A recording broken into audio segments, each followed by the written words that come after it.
¿qué pasa cuando te desconectás del público objetivo?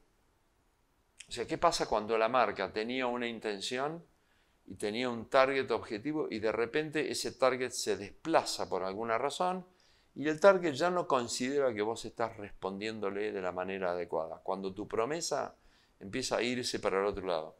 Y tengo un caso que yo lo analicé para el libro Lealtad a la Marca, que fue el caso de Burberry. Por si acaso no lo sabías, Burberry es una marca inglesa que en realidad el paradigma de Burberry es justamente los impermeables, ¿no? Los chalecos estos impermeables bastante populares. Bueno, ¿qué fue lo que le pasó?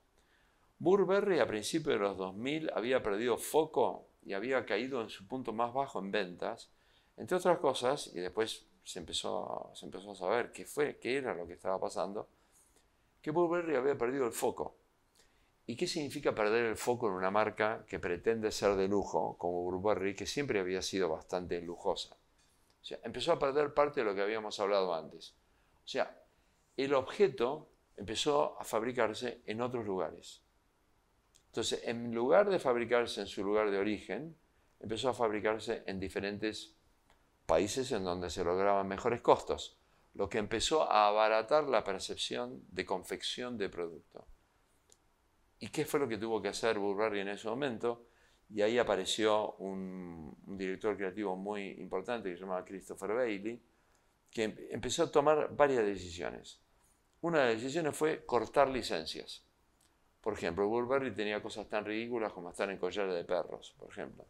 ¿Viste cuando el producto empieza a bastardearse porque se está empezando a mercantilizar demasiado? Entonces vos empezás a perder eso que hablábamos antes, que es usarlo. No me sirve de nada, porque si un perro lo usa y yo lo uso, ¿qué diferencia tengo yo respecto de eso? Cortó licencias, cerró fábricas, volvió a abrir una fábrica en Gran Bretaña, se centró en lo que era la cultura británica, volvió a recuperar el storytelling de cuando empezó Burberry a surgir, que fue a fines de los años 1800, y lo que hizo fue una movida extraña en dos puntos. Primero, se empezó a enfocar en un nuevo público, se empezó a enfocar en los millennials, cosa que verdaderamente desconcertó a todas las otras marcas de lujo, porque por naturaleza de progreso económico, uno diría que los millennials en ese momento, cuando lo hizo, que fue mediados del 2000 al 2010 o a partir del 2010, una cosa así, uno diría, por la edad que tenían los millennials en ese momento, no podían tener el poder adquisitivo para poder comprar lo que llaman ellos el trench coat, que es ese impermeable famoso. Y sin embargo, lo que hizo fue juntar la música británica, el arte británico, el arte joven, y volvió a hacer eso que habíamos hablado antes, se metió en la vanguardia cultural y empezó a atraer a los jóvenes británicos como cultura que generaba ruptura en el mundo entero para representar a Burberry. Y la otra cosa que hizo fue empezar a solamente concentrarse en anunciar y comunicar el trench coat. Y lo hizo por primera vez en el ámbito 360. O sea, fue la primera marca de lujo que hizo una práctica 360, que era meterse en el mundo del offline y en el mundo del online. Desde lo analógico a lo digital, todo alrededor. Bueno, ¿cuáles fueron los resultados? Porque por ahí está bueno agarrar y decir, esto está muy bueno lo de la marca, pero ¿en qué terminó todo esto, no? O sea, en el año 2001, Burberry estaba facturando aproximadamente 500 millones de libras. A fines del 2022, Burberry tuvo ingresos de 3.000 millones de libras. O sea, ojo, la movida es una movida difícil, pero como se llama, muy importante. O sea, tuvo mucho éxito. Entonces, ¿qué otras cosas podemos mencionar al margen de Burberry? Cuando vos tenés a alguien que ingresa al mercado y que te produce una disrupción tal que empieza a desactualizar tecnológicamente al mercado, todas las otras marcas empiezan a tratar de correrse para volverse representantes legítimos de la nueva tecnología. Y acá vamos a ir a un caso que parece mentira, pero Tesla irrumpió en el mercado automotriz generando una nueva tecnología, pero Tesla no cambió en gran parte la imagen de lo que era un logotipo para una industria automotriz, porque en definitiva se mantuvo dentro de los cánones, pero obligó a que Volkswagen, BMW y Renault en los últimos 3 años, todos tuvieran que cambiar su identidad. Y si bien no estaban ofreciendo en ese momento, cuando cambiaron a vehículos eléctricos, todo se giró a esta especie de modernidad eléctrica, esta idea de más minimalismo, menos ornamentos, más net, más tecnológico.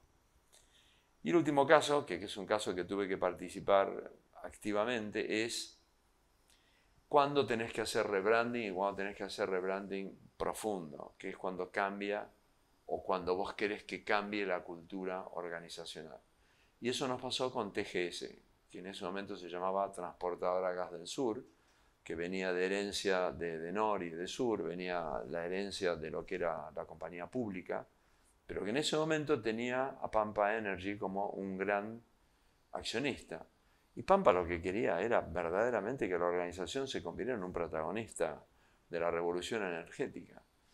Y la compañía estaba medio como con protocolos y procesos que venían de la época de una época en donde la empresa pública a lo que se dedicaba no era solo a defender lo que sería una idea de soberanía, sino también estaba un poco quedada, porque con el tiempo habían perdido la misión, porque al principio la misión de hacer una Argentina grande movilizó a muchísima gente que trabajara en empresas públicas como Edenor, Segba, YPF, etc.